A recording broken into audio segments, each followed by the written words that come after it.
Welcome to Every Night is Game Night, your home for heavy strategy, awesome theme, and everything in between. Check us out along with other great podcasts at dicetowernetwork.com.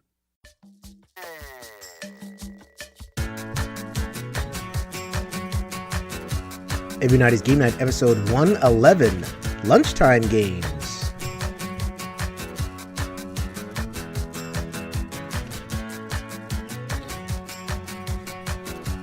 Yo, my peoples, what's up? Welcome back to the Every Night is Game Night podcast. I'm your host, Jason. Thank you so much for joining us. Today, we are going to talk about some lunchtime games that are short, games that are that a little bit of that evangelist feeling that you can go to your lunch spot and lay them down and get people interested in talking about games. This topic was brought up in the Every Night is Game Night Facebook group by our friend Harrison Guzman, my friend Harrison Guzman. Hopefully by the end of the episode, your friend as well. He's a local guy, so we got together. When he posted, I said, you know what, just come on the show and talk about it. So that's going to be in the second half of the show. So this episode is a little bit of a strange bird because for the first part of it, we're going to review some games, but this is the remnants of an old episode that Liz, Anthony, and I taped. This was before episode 100, actually, so a couple of months ago at this point. We weren't able to kind of fit it into the schedule. It's not like the games expire, though.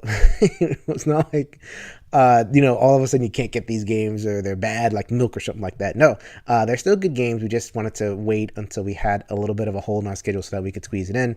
Perfect. We were able to squeeze it in now and pair it up with the lunchtime game concept. But first, all the weirdness of having Liz on the episode from 3 or 4 months ago is not going to stop us from hearing from Liz right now with another project in the Liz We Trust segment. Liz, tell us about another awesome Kickstarter. Hey gamers, this is Liz Davidson from Beyond Solitaire, and I'm here to encourage your Every Night is Game Night acquisition disorder. The Latin teacher in me can't resist having a look at the Romans, Kingdom, Republic, Empire. The Romans is being billed as the final game designed by the Ragnar brothers, and it promises what looks like an especially solo-friendly experience. It's a combination of worker placement and area control, but each player has his or her own individual Roman Empire board to develop.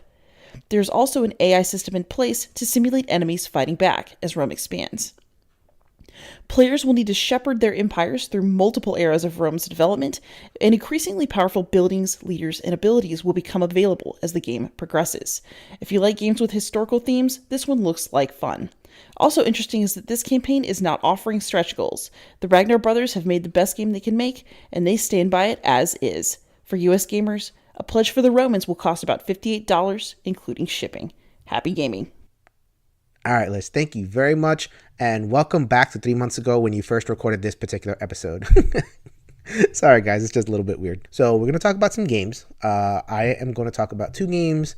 Liz has one for you, and then we are going to get into the lunchtime discussion. So we hope you enjoy, and we are going to begin with a discussion of Hero Realms, one of my favorites. Hero Realms came out last year.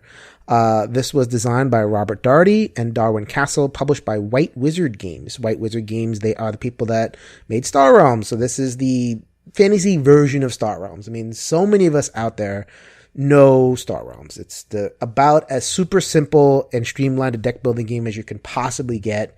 Just like in any deck builder, you start with your hand of weenie little cards, and your cards barely give you anything. Star Realms, it's either money or attack, and in Hero Realms, it's the exact same thing. You have a market that is flowing, so like it's not like Dominion where it's sitting there. The card just kind of, you buy them, and then you get new cards from the deck. They're new every time, and you're going back and forth. There's no victory points here. You're just trying to defeat the player opposite you, and you can play, I think, 3 or 4 or however many players. Don't do that. I mean, this is a dueling game. This is. I mean, if you enjoy it, sure. I mean, do whatever you want. But this is a dueling game. This is a one-on-one heads-up dueling game. And what Hero Realms does, and yes, Hero Realms is Star Realms. It is the same. It is basically the same exact game. Very, very little has changed. You still got the bases, and the bases are called champions. You still got the color matching and the color comboing, so you want to build your deck. You don't want just colors all over the place. You want to build the red deck and the blue deck. Everything there works the same. So why am I really enthusiastic about it? One, because Star Realms is awesome. I think this was your number one deck builder on Board Gamers Anonymous, Anthony. Yeah, for sure. Love this At game. least Star Realms was. Yeah, Star Realms. I mean, we hadn't played Hero Realms at that point, but it probably would be higher just because we like the theme more. But Right. Yeah, and I love Star Realms too. It's actually one of my favorite, coffee shop date games when I'm not playing by myself. And there are more solo scenarios in this Frontiers expansion that I just got in the mail, so I'm pretty pumped. Oh, yeah, we have to cover Star Realms Frontiers. You'll cover that for us, right, Liz? You know it. You're all over it. But Hero Realms, so there's two innovations on Hero Realms that make this one pretty unique and pretty enjoyable. So the first one is that they're these character packs. And so in basic Star Realms or in any of the versions of this game, at every little weenie deck at the beginning of the game is exactly the same.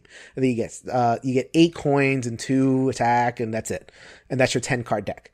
What you do is in Hero Realms, you buy the character packs and they're separate, which I don't love that, but this game it doesn't pop without the character packs.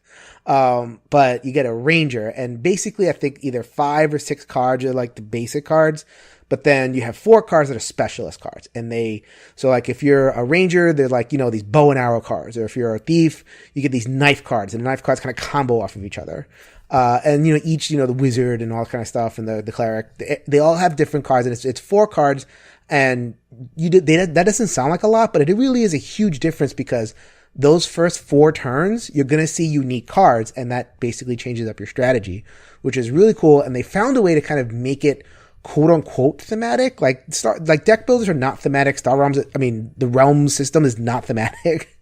But, I almost can get into being a rogue and comboing all your knives, or being a cleric and having a lot of followers. Clerics are, it kind of works a little bit, more than other stuff. So I enjoy it. I really enjoy the character packs.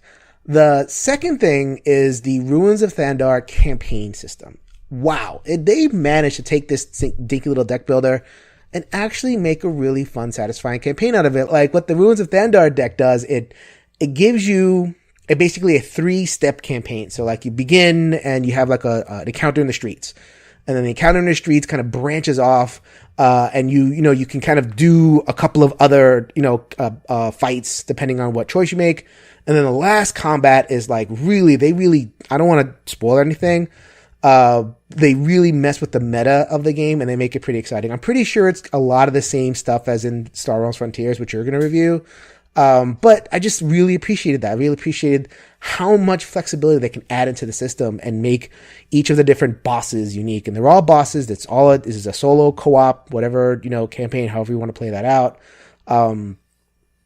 And they added, progression, which I didn't think was going to be good. So like once you achieve a certain thing, you can kind of change in your character points for progression. So you can upgrade your basic deck, which could go really wrong because what happens in a deck builder, you put too many cards in your deck. It's all of a sudden not good, which is what happened in Harry Potter Hogwarts Battle, by the way. The more stuff you add, they just added, they didn't subtract anything and it got bloated.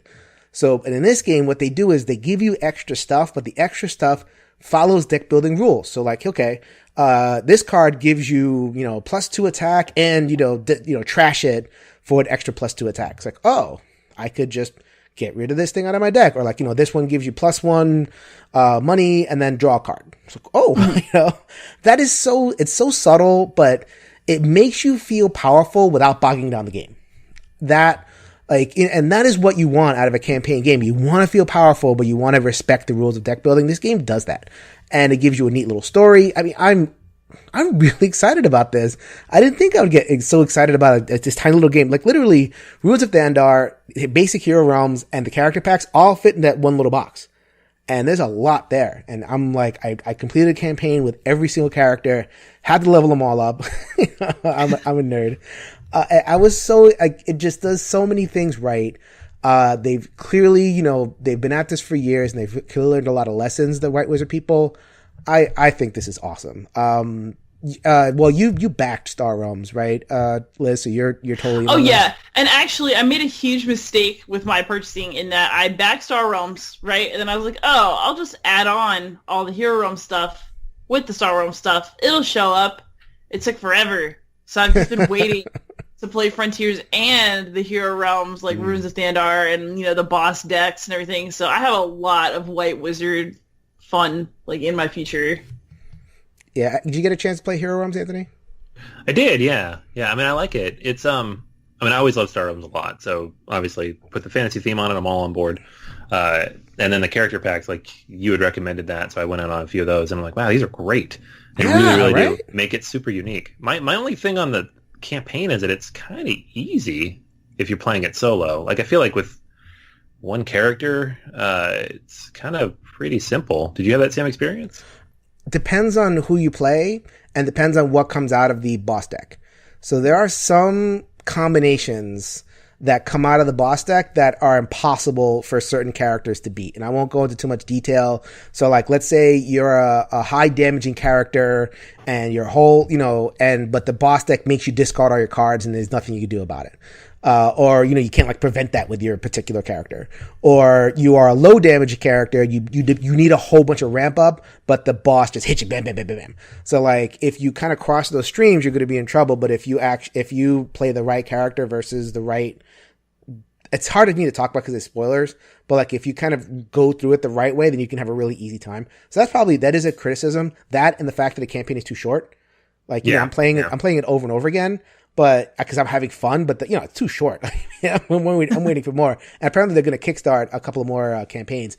But for how cheap it is, like you can spend like $60 and get the whole thing, like the entire, lineup of it. And, so I'm willing to kind of wait for that next stuff. So what I will say to your comment, Anthony, is that the difficulty is very swingy. Like, you can either really beat it and like, wow, that was easy, or run into a giant wall. And I guess with that many cards and that much messing with the meta, that's going to happen. But I found that over like multiple plays, that kind of smoothed out. Okay. Yeah, I mean, it's funny because they obviously scaled everything for all the way down to one player. Not an issue. It's just not every combination works perfectly. Right. So I was just wondering, because I've played it a few times. I know you've played it a lot. So I was wondering how it works over the long term. Yeah, over the long, I beat it with every character. I think there were definitely some characters and some scenarios where I was like, this isn't happening.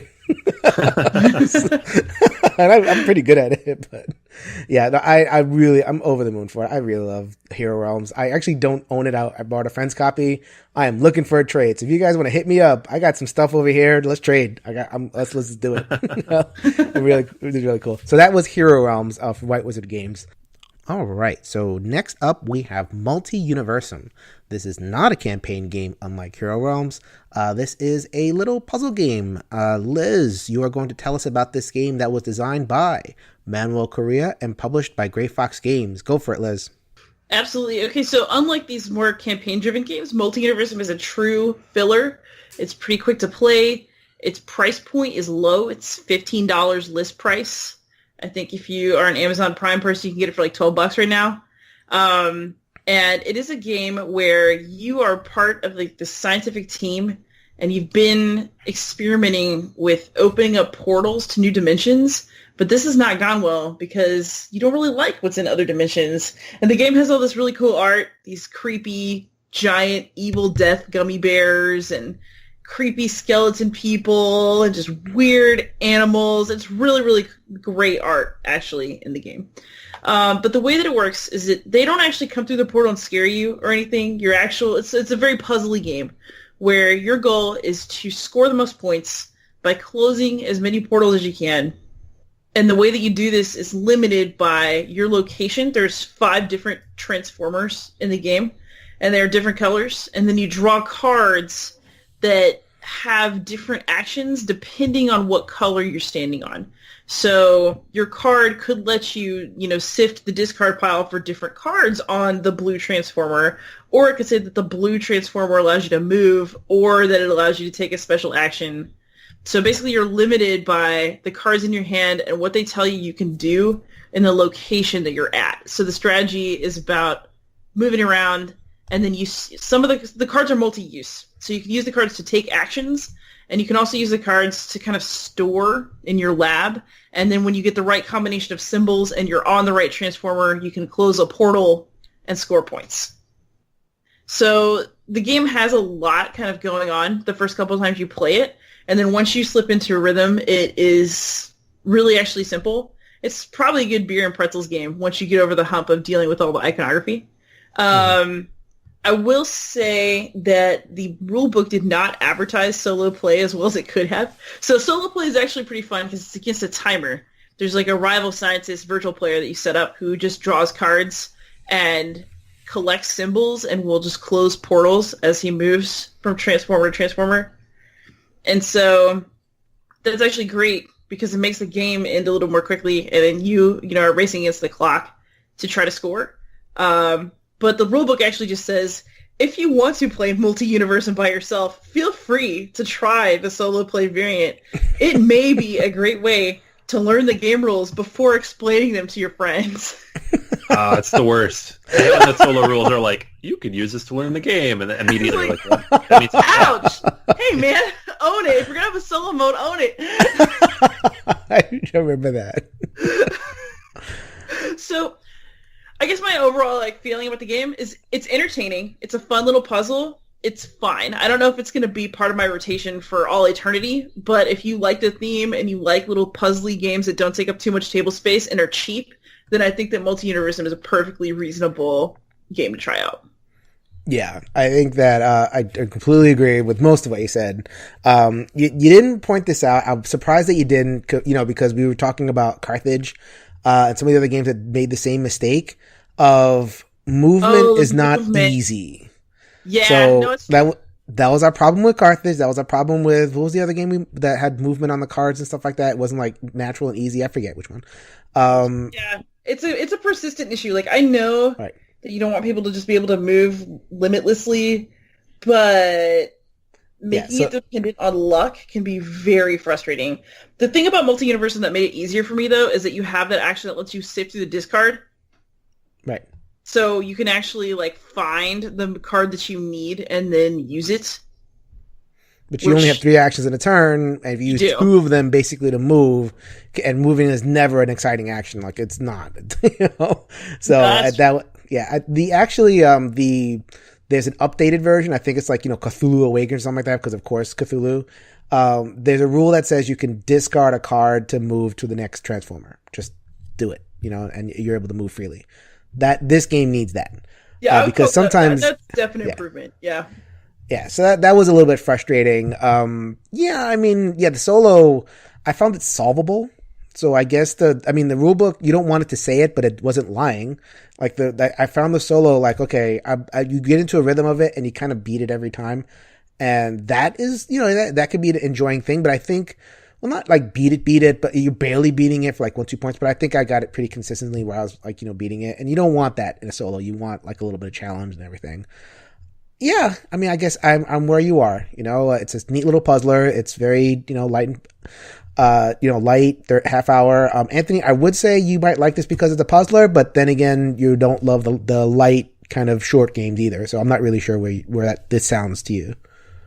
Yeah, I don't dislike light short games though. It's tough. I found this, love that I didn't realize I had for roll and writes recently, and they're very short. So those have been hooking me too. I don't get it, guys. I don't get it. You guys have to tell. We did a whole episode about it last time. I barely participated. I don't get it. Yeah, I don't know what else to tell you, man. I gushed for about roll and writes for half an hour, and you're like, I don't know. So, Right. Anthony, I have a question for you. If an hour is breezy, what is Multi-Universum, a blink? Pretty much, yeah. It's like a burp. But yeah, I actually think Multi-Universum is not going to be a mainstay solo game for me. It's definitely going to be something that I take to Game Club and play with teenagers. Yeah. I think it's perfect for that kind of gaming experience. All right. So for the third game in our little lineup of small card games that we're going to talk about today, I'm going to discuss Professor Treasure's Secret Sky Castle. This is the newest entry in the level 99 Duelist line. This is a 2-player only game, only consisting of a deck of cards and a set of tiles. So really small game, very portable. Duelist, head-to-head. And if you know level 99, they love their head-to-head matchups. I think all those guys are addicted to Magic and all those kind of games. So this particular game, which was designed by Jason Kingsley, is a kind of back and forth puzzle game.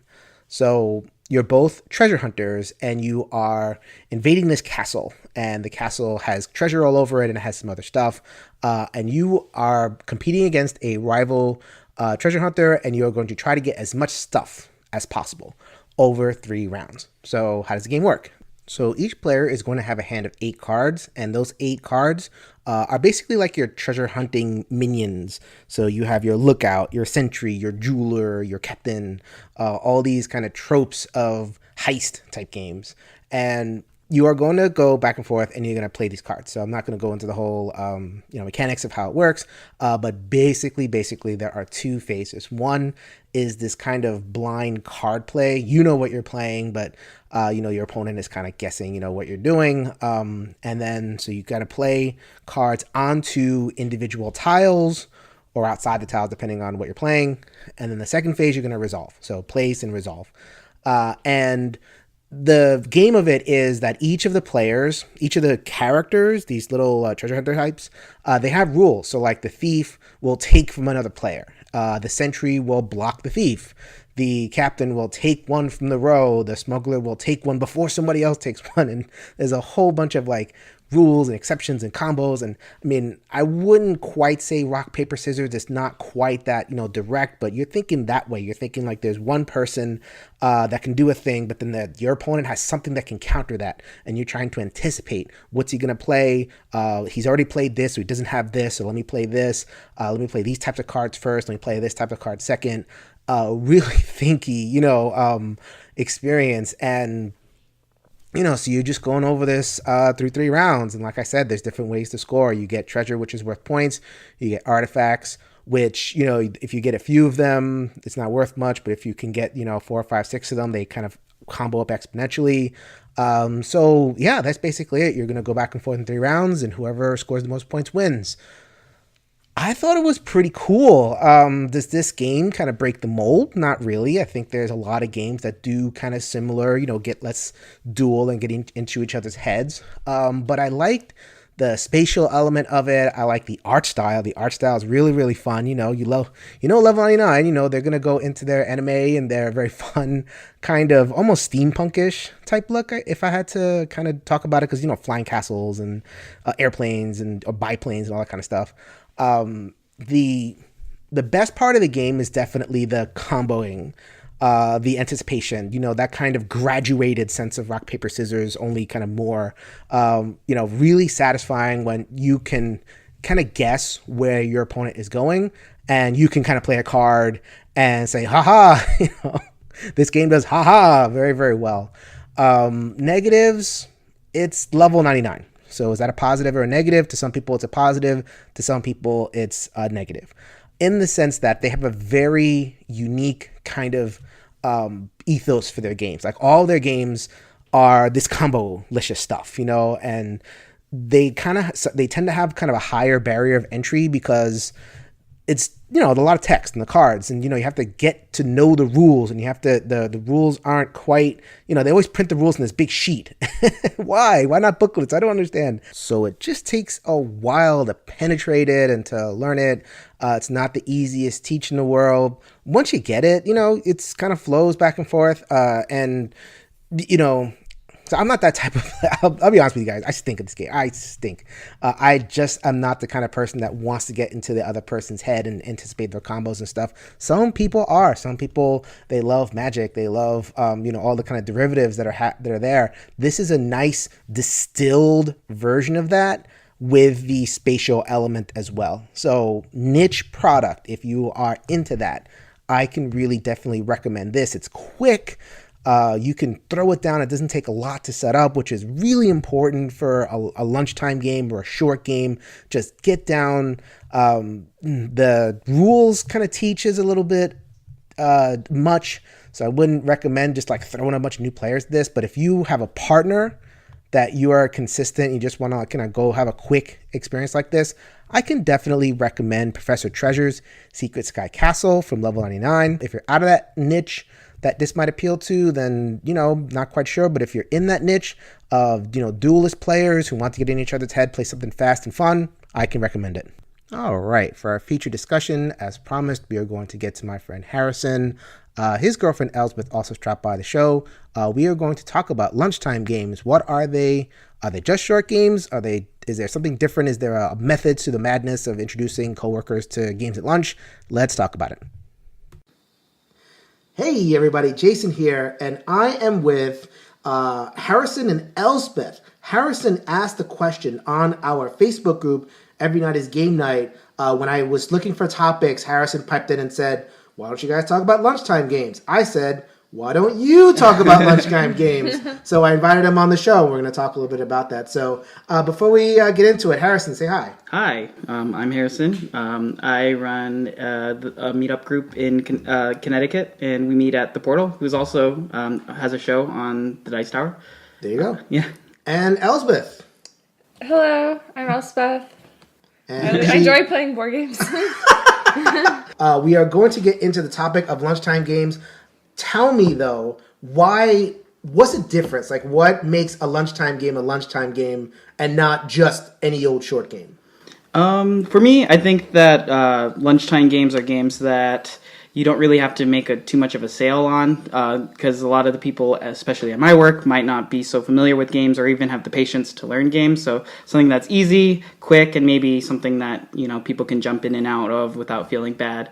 Something that you can just jump back into work without feeling like you're being a distraction to everyone else. Yeah. So, like, a short game is a short game, whatever. Mm-hmm. But a lunchtime game, I kind of refer to them a little bit like an evangelical game. Like, it has to be a game that grabs people. Yeah. Whether it's with the design of it, whether it's with the look of it, like someone needs to look at it and go, ooh, what's that?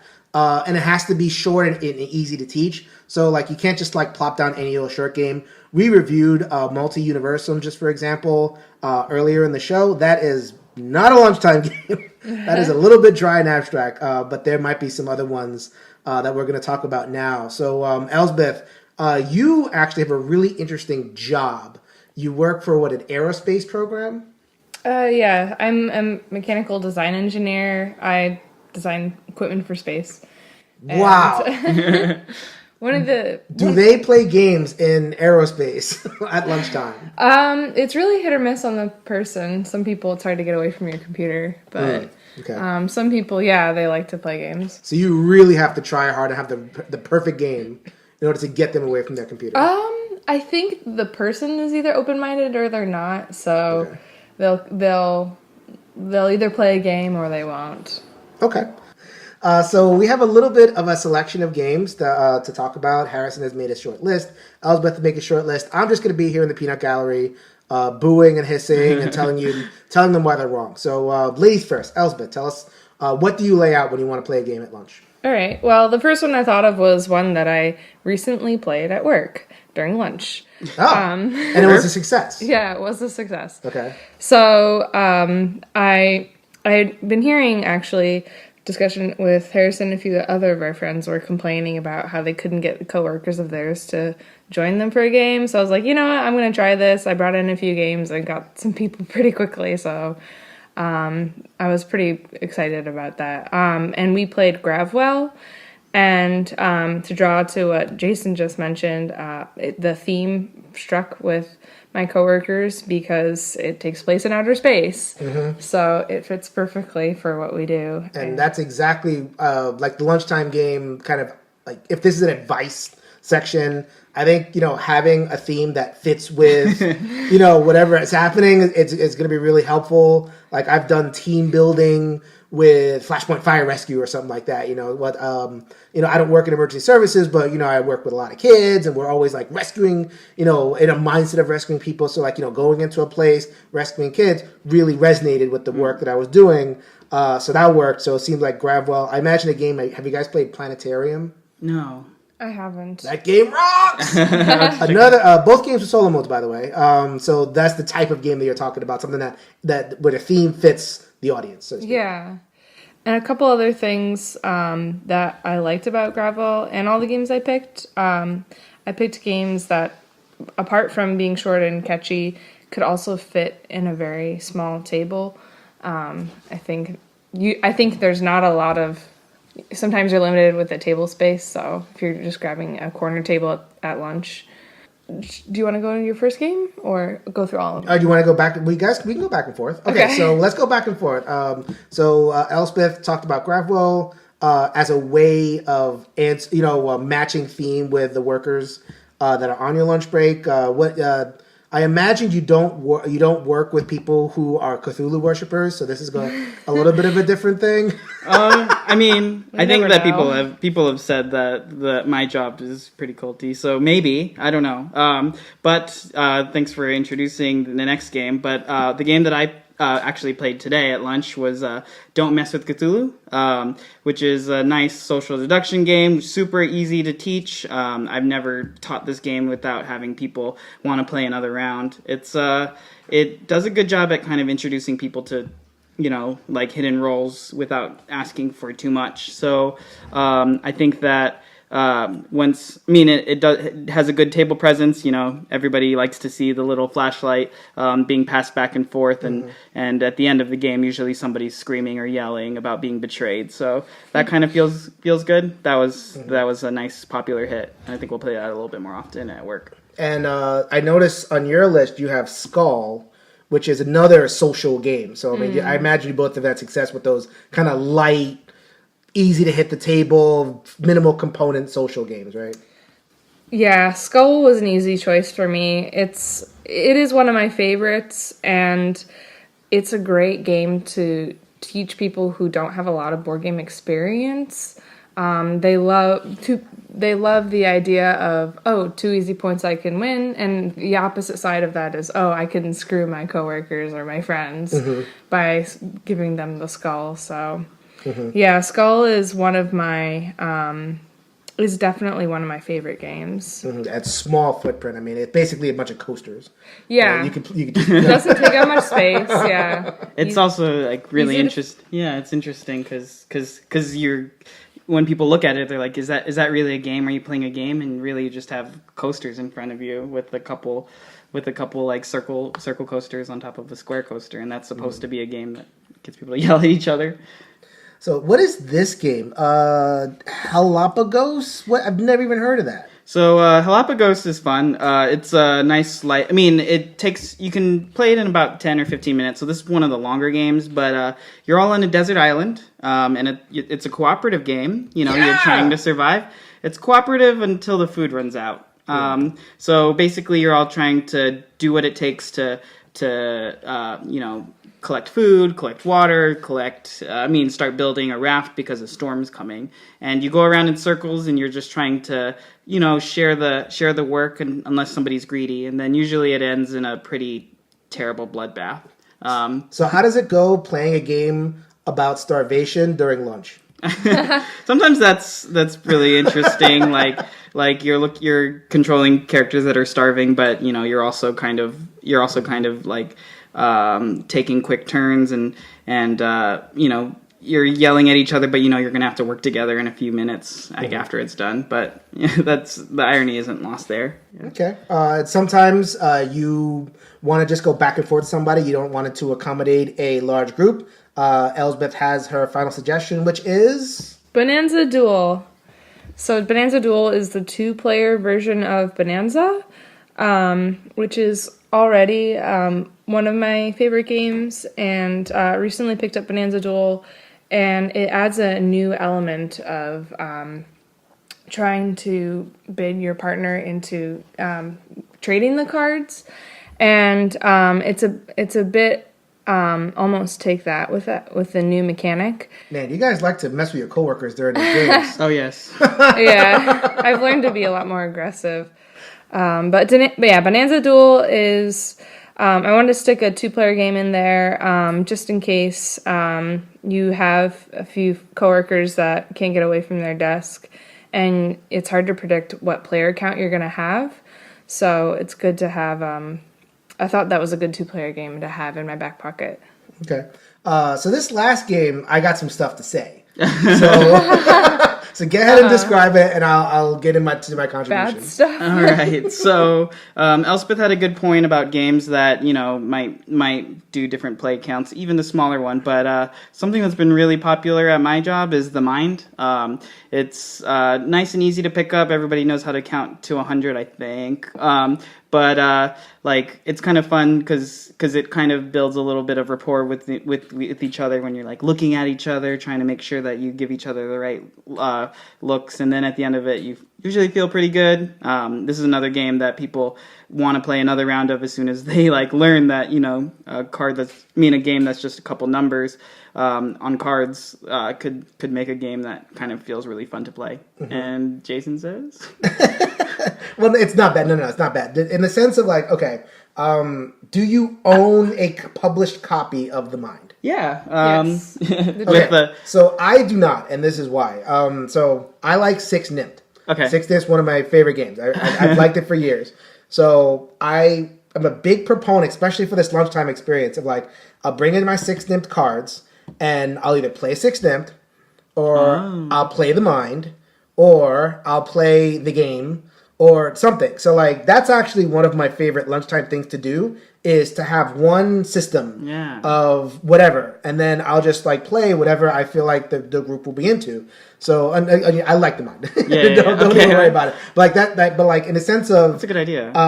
Having a system. There's another thing that's coming out pretty soon. We might review it on the pod, called the Book of Dragons. The Book of Dragons is another one of these system. It's a deck of cards, but there's rule sets for all sorts of games: social deduction games, quick solitaire games, cooperative games. And it's all beautifully illustrated and stuff. I'm a huge fan of portability and multi-use. So with regard to The Mind, I definitely like it. It's definitely not for everybody. Yeah. If you get frustrated, if people just don't feel like reading other people, it could kind of be hit or miss. But if I want a more competitive version, I have the same exact deck of cards, and I can play something else. Yeah. So, So that sounds like we've kind of run the gambit on lunchtime games, and how they're different from short games, how they fulfill a certain role, how they need to fit within the work culture, how they need to be accessible, and they need to look good, and all that kind of stuff. Yeah. So thank you guys. Anything else that kind of comes to your heads? No. That pretty much summed it up. I think we didn't really talk about too much about how the table presence is super important. All the games that I play, I usually try to make them look good enough so that people can walk over and say, "Hey, what are you playing?" So I'm looking forward to Pantone or something like that. That'll probably bring that out, because we work at a design agency, so that's something that we actually use at work. So hopefully that'll make a good one too. I work at a psychotherapist's office. There's nothing about I think the only thing we have is hostage negotiator, which is this. Okay. But that is not a multiplayer game, so I'm stuck. But anyway, so hopefully you guys had a little bit of fun with this conversation. We'll see you guys around. All right. Cool. All right. Thank you. Thanks for having us. All right, that was Lunchtime Games. Thank you very much to Harrison and Elsbeth for helping us out. And thank you guys out in the audience. That was a little bit of a mishmash of an episode. We're taking clips from the past, we're taking clips from now. Went over to Harrison's house, as you heard. The audio was a little bit, sounded like it came from my phone. Yes, it came from my phone. Doing the best that we can with our mic situation over here. But yeah, that was a mishmash of an episode. But in all that, I hope that you learned about some really fun games, because that's what this is all about, right? This is all about the games. This is a game delivery system for you. Fun games, short games you could take lunch, games you could throw down solitaire and have some fun with really, really fast. So that is going to be it for the episode. Anthony, take us home. So make sure you connect with us on all the usual places. everynightisgamenight.com, on Twitter at ENGN_podcast. Look for the Facebook group, Every Night is Game Night, there as well. We're all over the place. You can hop on, join the conversation, let us know what games you like, if you like, dislike, disagree, agree on any of the games we talked about today.